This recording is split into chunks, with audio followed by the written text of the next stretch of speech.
Alright, this is another episode of Podsquad. I'm Will, and I'm going to be talking about Overwatch. Overwatch is a sci-fi game that came out on the 24th, and it's a multiplayer online battle arena game.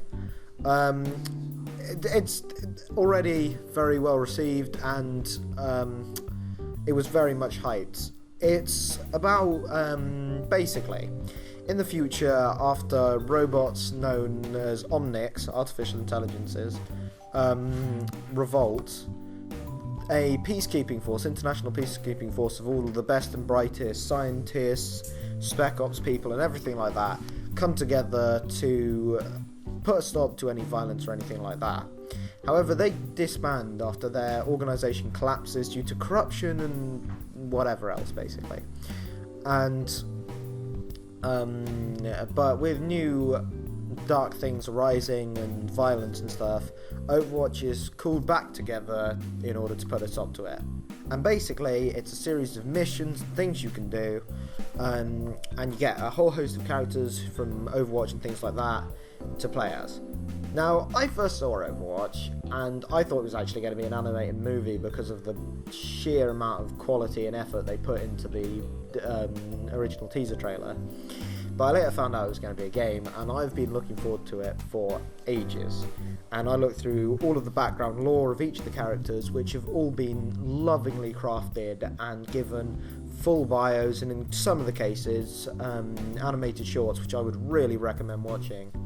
And some were given comics, which really aren't that long, so I reckon it'd be worth reading them as well.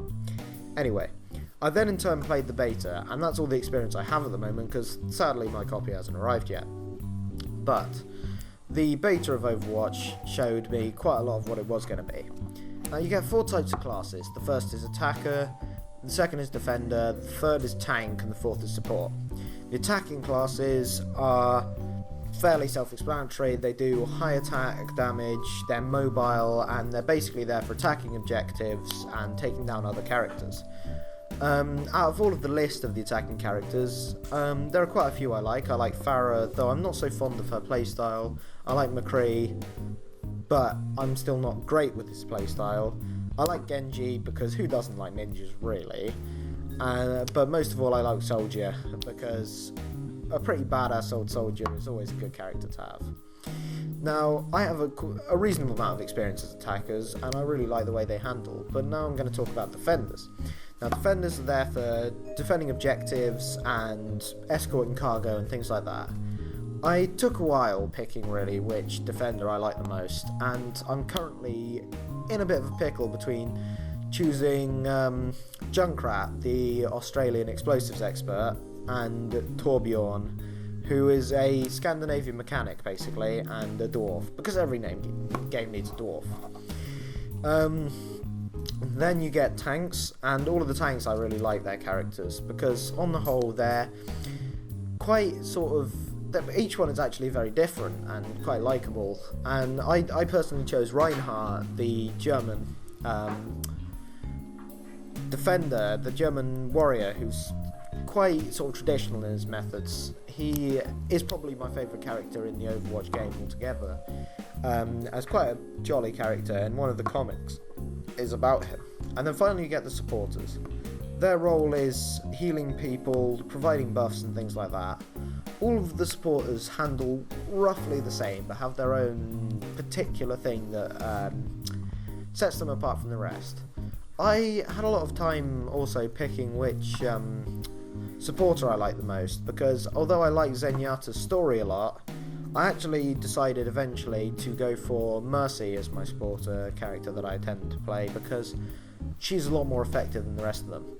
But one of the things I like about Overwatch is, unlike quite a lot of MOBAs out there, it's quite sort of stylized and comedic, along with having quite a serious style, and it also has a lot of attention to its characters without taking itself too seriously, which I think lended to it a very particularly enjoyable thing, like aspect of it.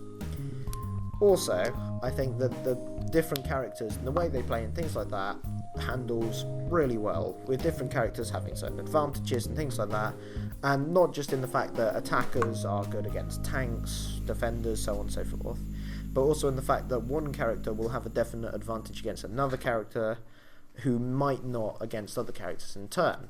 So, for example, Tracer will have a great advantage against Reinhardt because he's not very mobile and he relies on a frontal attack where Tracer can move around him. While Reinhardt will be useful against characters like Hanzo because Hanzo has a very slow firing rate and also relies on quite frontal attacks.